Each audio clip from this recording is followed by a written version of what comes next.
नमस्कार, श्री स्वामी समर्थ. स्वागत करते एका नवीन व्हिडिओसोबत. आपल्या चॅनलला प्लीज लाईक, शेअर, सबस्क्राईब करा. धन्यवाद.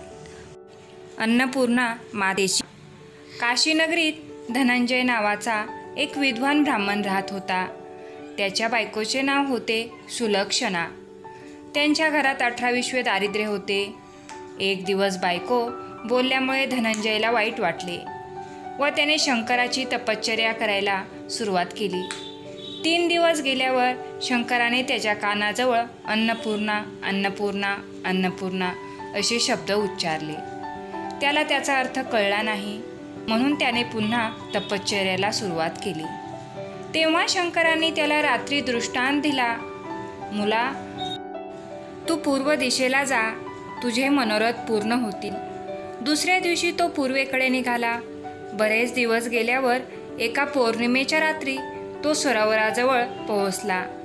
तिथे हजारो सुंदर अप्सरा एक व्रत करीत असलेल्या त्याला दिसल्या. त्याने त्यांना विचारले, हे तुम्ही काय करता? अप्सरा म्हणाल्या, आम्ही अन्नपूर्णेचे व्रत करीत आहोत. हे व्रत कोणीही करू शकते. 21 दिवसांसाठी 21 गाठी असलेला दोरा घ्यावा, 21 दिवस उपवास करावा. 21 दिवस जमत नसल्यास 1 दिवस तरी उपवास करावा आणि हे सुद्धा शक्य नसेल तर कहाणी ऐकून प्रसाद भक्षण करावा.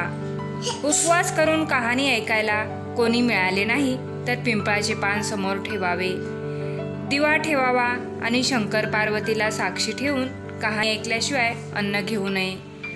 चुकीने अन्न ग्रहण झाल्यास दुसऱ्या दिवशी परत उपवास करावा.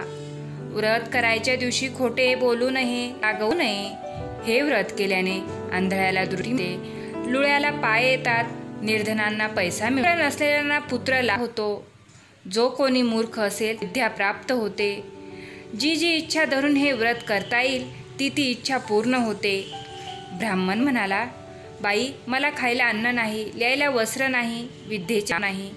मी एक गरीब दुःखी ब्राह्मण आहे. आपण मला व्रताचे सूत द्याल काय? अप्सरा म्हणाल्या, देऊ, पण तू त्याचा अपमान करता कामा नये, त्याची हेळसांड करता कामा नये. हे घे, ते पवित्र सूत. धनंजयाने मग हे व्रत केले. व्रत पुरे झाल्यावर सरोवरातून 21 पायऱ्या असलेली सोन्याची शिडी वर आली. धनंजय शिडीवरून खाली उतरू लागला. शिडीवरून खाली उतरल्यावर त्याला अन्नपूर्णेचे मंदिर दिसले.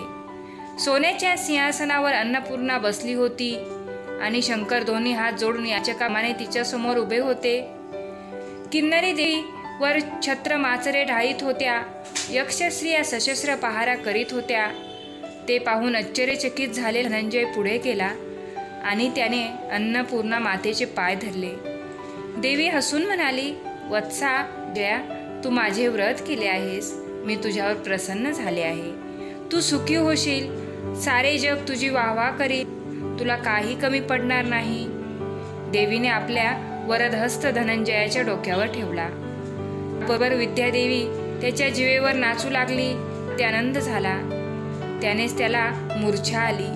शुद्धीवर येऊन पाहत होतो तो आपण काशी विश्वेश्वराच्या मंदिरात आहोत असे त्याला आढळून आले. तो घरी गेला. सर्व हकीकत बायकोला सांगितली. मातेच्या आशीर्वादाने त्याच्या घरी भरभरून संपत्ती येऊ लागली. त्याचे दुःख दारिद्र्य दूर झाले. त्याचा मानसन्मान वाढला. त्याचे नातेवाईक त्याला मान देऊ लागले. पुढे बायकोला मूल होत नाही म्हणून त्याने दुसरे लग्न केले आणि तो दुसरे घर बांधून राहू लागला. एके दिवशी सुलक्षणा आपल्या नवऱ्याला म्हणाली, महाराज, आपल्याशी माझे एकच मागणे आहे. आपणाला हे वैभव आणि सुख मिळाले आहे ते अन्नपूर्णेच्या प्रसादाने मिळाले आहे, तरी आपण तिचे व्रत सोडू नये. तिचे बोलणे ऐकून तो तिच्याबरोबर व्रत करण्यास बसला. दुसरीला त्यातले काहीच माहीत नव्हते. ती आपल्या नवऱ्याची वाट पाहत बसली. 1 दिवस झाला, 2 दिवस झाले, असे 18 दिवस झाले, तरी धनंजय परतला नाही. शेवटी तिला समजले की आपला नवरा आपल्या सवतीकडे गेला आहे. तो तिच्याकडे 18 दिवस राहिला आहे. तिच्या अंगाचा तिळपापड झाला. ती रागाने लाल होऊन तिथे गेली आणि धनंजयाची बकोटी धरून त्याला घरी आणले. व्रताचे अजून 3 दिवस शिल्लक होते. घरी आल्यावर धनंजय रात्री झोपी गेला. बायकोला त्याच्या हातात असलेला दोरा दिसला. तिने तो तोडला आणि चुलीत जाळून टाकला. अन्नपूर्णा कोपली. त्यामुळे धनंजयाचे घर सामाना सकट जळून भस्म झाले. सुलक्षणा समजली की हा देवीचा कोप आहे. तिने धनंजयला आपल्या घरी सवत मात्र आपल्या माहेरी निघून गेली. सुलक्षणेच्या सांगण्यावरून धनंजय परत सरोवराकाठी गेला. त्याने पुन्हा व्रत केले. पहिल्याप्रमाणे शिडीवर आली. तो देवीच्या मंदिरात गेला. ते परत आलेला पाहून देवीचे नौकर त्याला मारावयास धावले. त्यावर देवी म्हणाली, थांबा, त्याला मारू नका. तो ब्राह्मण आहे, तो अवध्य आहे, त्याने माझे व्रत केले आहे. नंतर देवी त्याच्याकडे पाहत म्हणाली, मला सर्व काही समजले आहे. जा, ही माझी सोन्याची मूर्ती घे.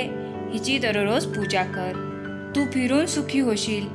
माझा तुला आशीर्वाद आहे. तुझी पत्नी सुलक्षणा हिनेही माझी मनोभावे सेवा केली आहे, व्रत आहे. तिला सर्व गुणसंपन्न असा मुलगा होईल. प्रसन्न अंतकरणाने धनंजय घरी परतला. तो दररोज भक्तिभावाने अन्नपूर्णेचा पूजापाठ करू लागला. पुढे काही दिवसांनी सुलक्षणेला मुलगा झाला. चकित झाले. धनंजय त्यांना म्हणाला, आता अन्नपूर्णेचे व्रत केले. देवी प्रसन्न झाली आणि तिच्या आशीर्वादाने आजचे वैभव, मान सन्मान आणि पुत्रलाभ मला झाला. ते ऐकून त्या गावातील श्रीमंत शेठजीने देवीचे व्रत केले. त्यालाही मुलगा झाला. त्याने अन्नपूर्णेचे मंदिर बांधले. मोठ्या समारंभाने त्याने मंदिरात देवीची स्थापना केली. धनंजयालाच तेथील पुजारी नेमले. आता धनंजय आपल्या बायको मुलासह त्या मंदिरात राहू लागला. त्याला खूप धनदौलत मिळू लागली. इकडे दुसऱ्या बायकोच्या माहेरी दरोडा पडला. सर्व घरदार चोरांनी लुटून नेले. तिला पोटासाठी दारोदार भीक मागावी लागली. तिच्या अन्नदशेची हकीकत सुलक्षणेच्या कानावर आली. तिने तिला घरी आणले, नाहू माखू घातले, चांगले कपडे दिले आणि तिला आपल्याजवळ ठेवून घेतले. मातेच्या कृपाप्रसादाने धनंजय, सुलक्षणा आणि त्यांचा मुलगा यांना सुख आणि मानमान्यता मिळाली. ती सर्व सुखी झाली. से सुख आपण सर्वांना देवीच्या कृपाप्रसादाने मिळो. आपण जशी करणी करतो तसेच फळ आपल्याला मिळते. आपण चांगले कर्म केले तर चांगले फळ मिळते आणि वाईट कर्म केले तर त्याचे फळ दुःख, दारिद्र्य, नाना तऱ्हेच्या व्याधी उपाधींनी भोगावेच लागते. धन्यवाद.